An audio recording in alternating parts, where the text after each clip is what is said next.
DDG's Capaholics. They had their Content Mansion kickoff party this week, and in the lead up, people wondered where Jay Cinco was.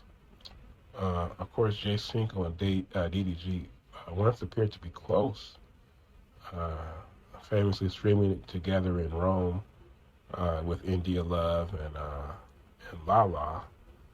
Um, and that was the first time the first I ever saw Jay Cinco was when DDG was bringing him around. When they would have Lala and Seven in the house or whatever. They do the content with the females. That's DDG's his specialty.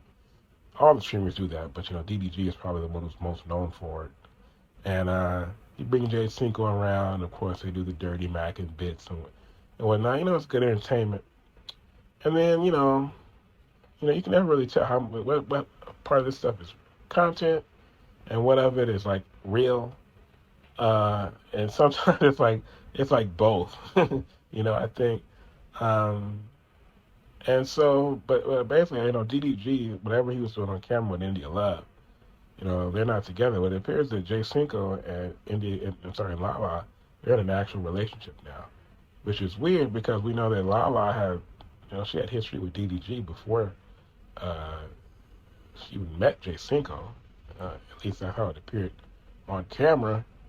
And so for Jay Cinco to basically, backdoor DDG and take his leftovers, I didn't think that was right.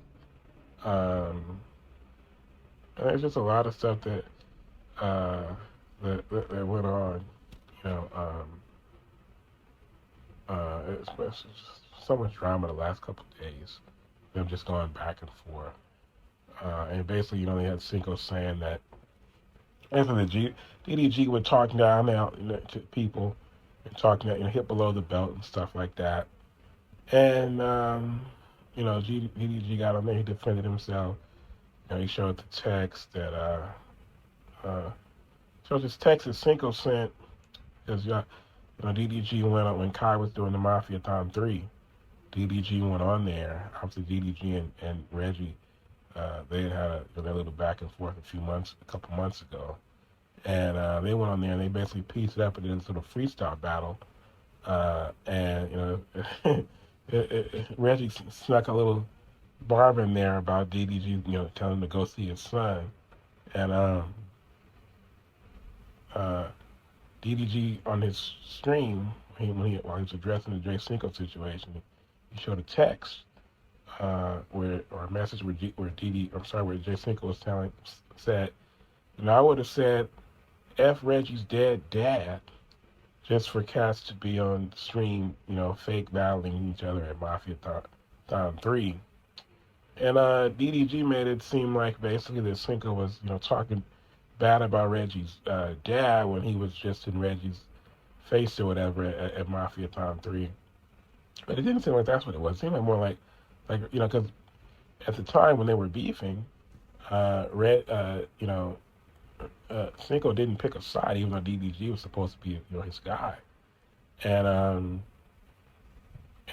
think that's what Cinco was really saying, is that basically that's why it's a garlic good thing he stayed out of it, because he would have said some crazy stuff about Reggie just for DDG and Reggie to get on the stream piecing it up and being silly like it never happened, basically. Now I learned that Jay Cinco is from Watts. He's born in Watts, grew up in Compton, so he's from LA. So I have to give him, I have to show him, some loyalty or some love just for that, because we're from this, the same city, Los Angeles. But outside of that, man, I don't really like what I've seen from this. Like I said, I think he snaked DDG for Lala. And he said, I saw today that he said that he's done with DDG.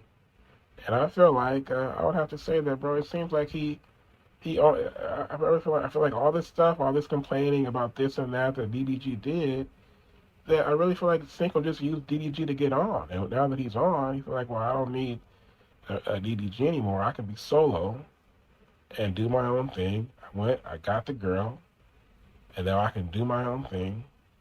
And I don't need the DDG. I don't need the Capaholics, which I think obviously, it kind of reminds me when Young Thug was saying about Gunna.